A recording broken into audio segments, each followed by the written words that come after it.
Salut, moi c'est Léa. Et moi, Léo. On est des graines de sauveteurs. Notre rêve à tous les deux, devenir sauveteurs en mer de la SNSM. Avec le t-shirt orange, des jumelles et tout. Alors en attendant d'être assez grand pour ça, on s'entraîne à fond et on aide les vrais sauveteurs à surveiller la plage tout l'été. Les drapeaux, les dangers, les consignes de sécurité, on connaît tout ça sur le bout des doigts.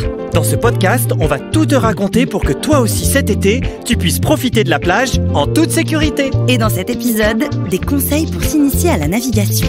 Allez, à l'eau!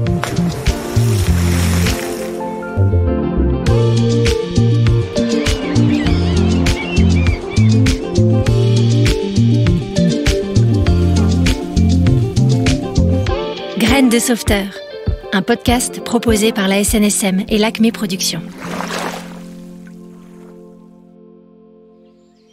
Ça y est, c'est lundi matin.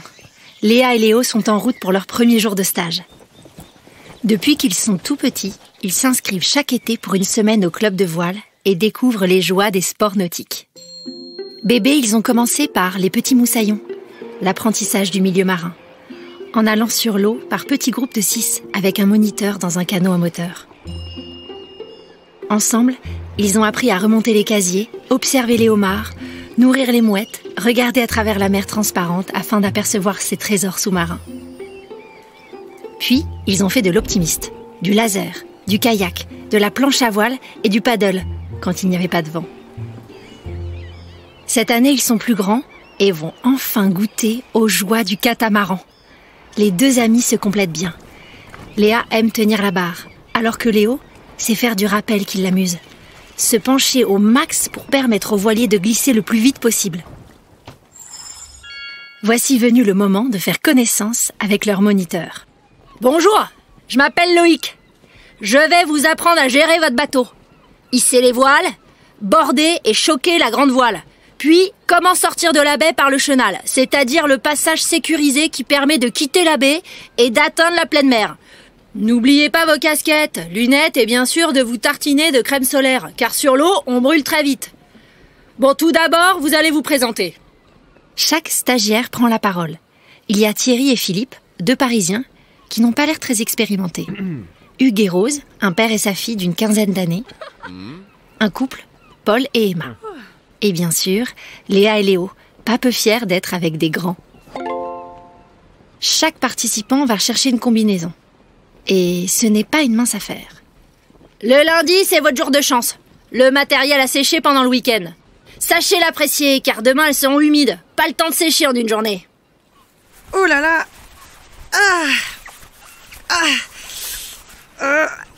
Voilà, même comme ça, c'est pas le meilleur moment. Ça gratte et ça pue. Dès que j'arrête de grandir, je commande une combi rien qu'à moi, pour mon anniversaire. Tout le monde est prêt? Vous avez tous votre gilet? Voici la question que je vous poserai chaque matin. D'où vient le vent? Les stagiaires lèvent leurs doigts pour essayer de trouver la direction du vent.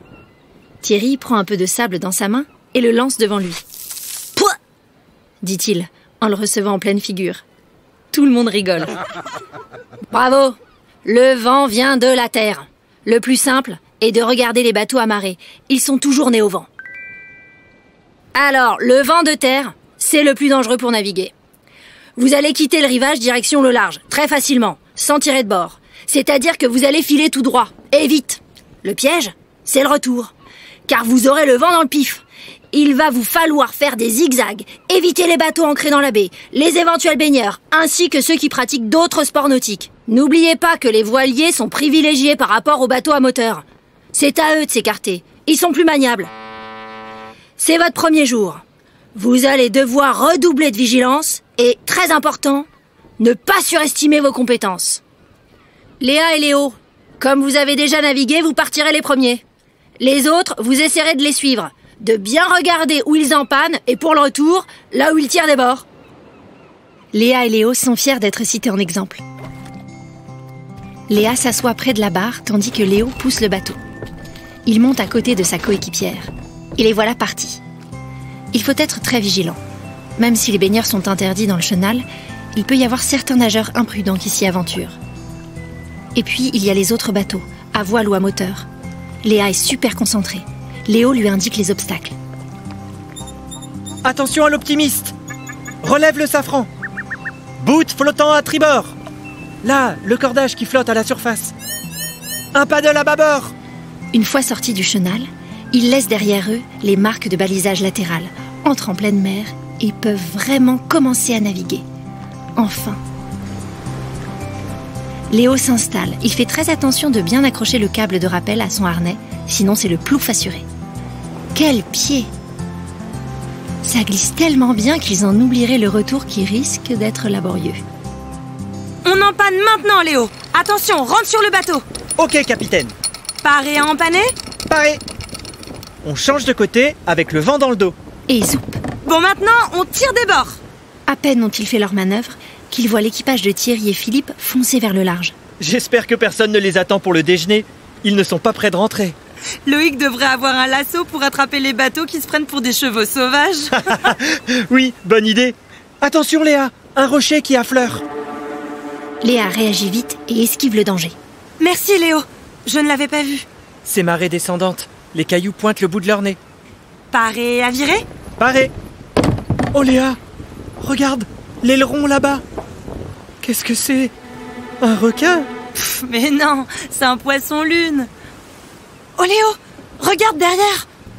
Méga galère, la brume arrive. Effectivement, l'horizon devient laiteux, comme si une gomme magique commençait à effacer le paysage. Il faut qu'on rentre dans le chenal.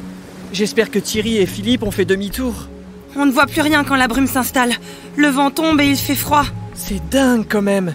Il faisait grand soleil il y a 3 minutes et là, c'est la purée de pois. La brume de chaleur, Léo. Imprévisible. Elle peut partir comme elle est venue ou rester plantée là pendant des jours. Oh, j'espère pas. Tu sais où on est? À peu près. Pas très loin de la balise, je crois. Carrément à côté, non? Oh là là, je pensais être un peu plus loin. On a eu chaud. On va passer tout juste. T'imagines la honte si on avait percuté la balise? J'aurais quitté la région pour toujours. Tu m'aurais abandonné? Ben non, je t'aurais mis dans ma valise, Nigo. Le Nigo remercie la nunuche. Tout en naviguant au ralenti, Léo et Léa s'amusent. Ils rigolent bien tous les deux. C'est vrai que la brume commence à se dissiper et ils connaissent le coin par cœur. Ils ne sont pas vraiment inquiets. Ce qui n'est pas le cas des autres. Léo et Léa arrivent sans encombre au club nautique. Paul et Emma arrivent juste après eux.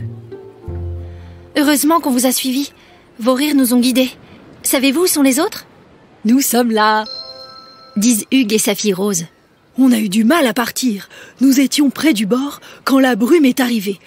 Nous sommes rentrés dardard. Il ne manque que Thierry et Philippe.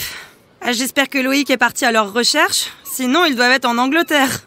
Oh les pauvres. Pas cool pour un premier jour. C'est le bruit du moteur qui attire l'attention du groupe, avant même de voir la sécu du club remorquant le dernier catamaran. Thierry et Philippe, assis aux côtés de Loïc, affichent un large sourire. C'était génial. D'abord on a foncé, on a même croisé des dauphins au large. Et puis tout d'un coup, la brume est arrivée et le vent est tombé.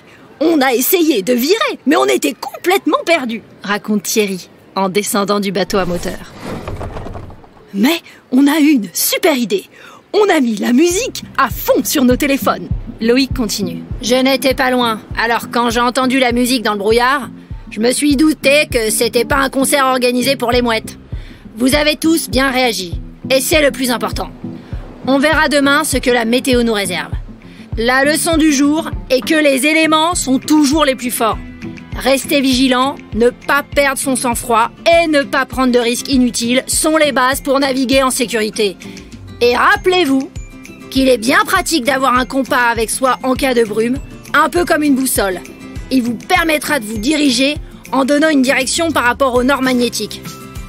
Ah, et j'oubliais, merci à la musique pour son coup de pouce.